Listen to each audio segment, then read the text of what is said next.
The Wild West Canyon, Part 3/3. The jammer was gone, but the ghost train didn't stop. It thundered through the canyon, a silver blur trapped in a loop. From the hovering rust bucket, Dad's voice crackled over the radio, urgent and strained. The signal's broken, but the engine is still powered by the rift's leftover energy.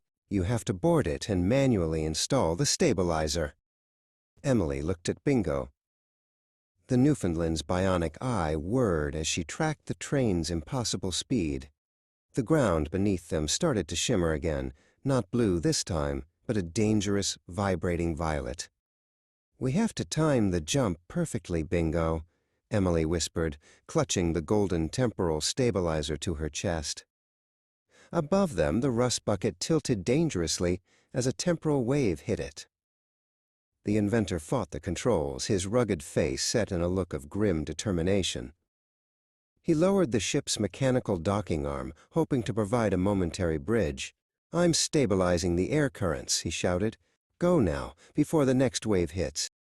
Emily didn't hesitate. She grabbed Bingo's sturdy collar, and they leaped from the ledge toward the metal roof of the passing locomotive. The impact jarred her whole body, and the rushing wind tried to pull her off.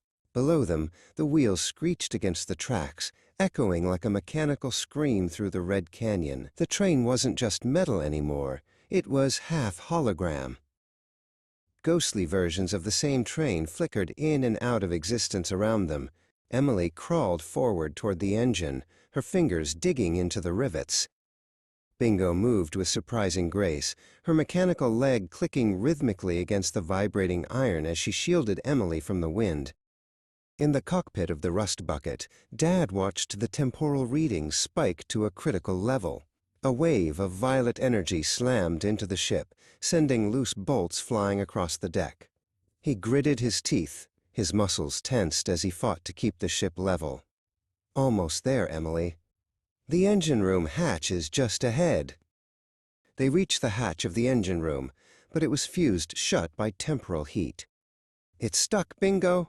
Emily shouted over the deafening roar of the steam.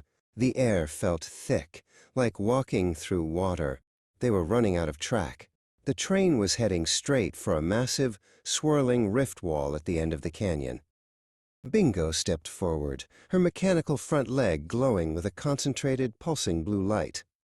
She sensed the pressure points of the metal. With a powerful hydraulic hiss, she kicked the heavy iron hatch.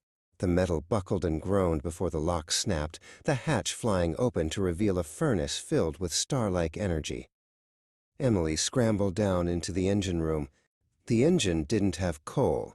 It held a core of vibrating, pure light that pulsed like a heart. She pulled the golden temporal stabilizer from her hoodie. Her hands trembled as she reached for the glowing core, the air singing with the smell of ozone and ancient dust. "Together!" Emily yelled. Bingo leaped down into the room and pressed her shoulder against Emily's side, grounding her against the temporal vibrations. With a final surge of courage, Emily clicked the stabilizer into place. A shockwave of pure white energy erupted, washing over them and the entire canyon, turning the world silent. The world went still. The train slowed to a gentle halt, no longer a ghost but solid weathered iron. The violet light faded into the soft orange of a real, beautiful sunset. Dad sprinted across the sand from the landed rust bucket, his face a mask of pure relief. "Emily," he cried, his voice breaking. Emily sat on the warm steps of the locomotive, her head resting on Bingo's soft black fur. They had saved the canyon, and the loop was finally broken.